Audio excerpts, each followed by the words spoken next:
Hi, Rich Carrubba for bowlingball.com.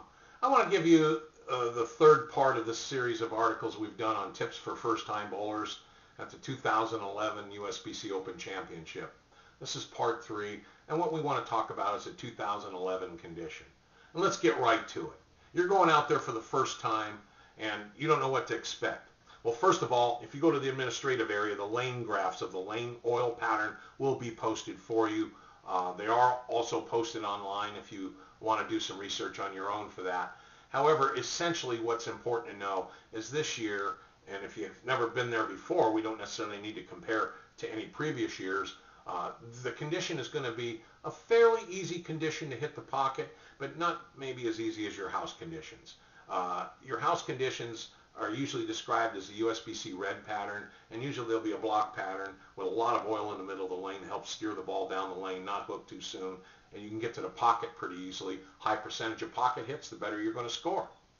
Well, in the USBC pattern here, they're going to have more of a blend condition, but still more in the center, maybe 3.5 times much more oil in the middle as toward the edges of the lane. Now, the crown of oil, as we look at oil across the lane, will begin from the second arrow on each side and crown its way up slightly. But the greatest buildup of oil between second arrow on both sides. So if you're an up-the-boards player, you're probably going to align yourself somewhere around the second arrow, maybe a little right to it early, get the ball down the lane, it'll finish. The distance of the oil is going to be 41 feet.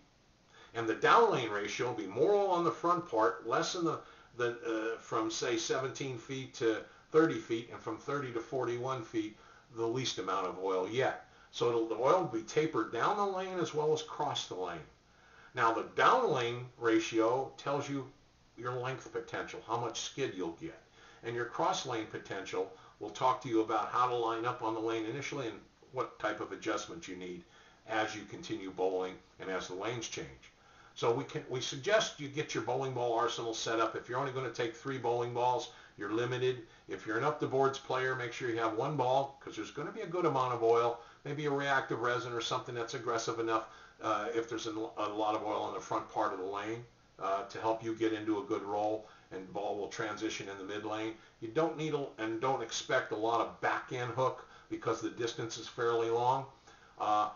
Then you want something when the heads break down, the front part of the lane breaks down a little bit, and you have to move in to the oil a little bit and open your angle to the break point. You might want to get a ball that is a good ball for medium or medium heavy oil, medium conditions, so maybe a cover that's less aggressive.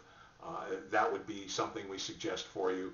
And then of course a ball for a little drier lanes or for shooting spares. And I'll leave that up to you. Some of you players like to use a plastic ball or a regular urethane ball for dry lanes and spares.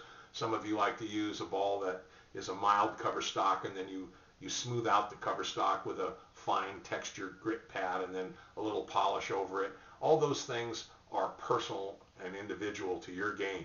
Too many variables for us to tell you specifically what you need to do. But just think of this condition at the tournament in Reno at the National Bowling Stadium this year. And the tournament's already underway at the time of this video being shooting, so you might know of somebody that's already bowled and give you some inside tips. Doesn't hurt to do a little research. You might want to look on the internet for some postings at different places. Bowlingboards.com. Bowlingboards.com is one good place where there's a lot of postings. We own and operate it at bowlingball.com, so it's a good place to go and talk to each other, share comments and blogs, a variety of subjects about bowling, so we highly suggest that.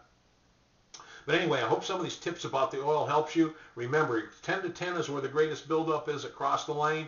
It's a nice strong ratio down the lane, so you'll get some length out of it in the initial squads.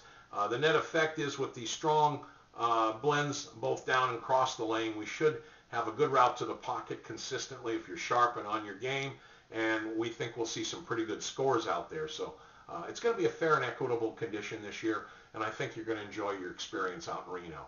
So good luck. I hope you bowl real well and make it into the money.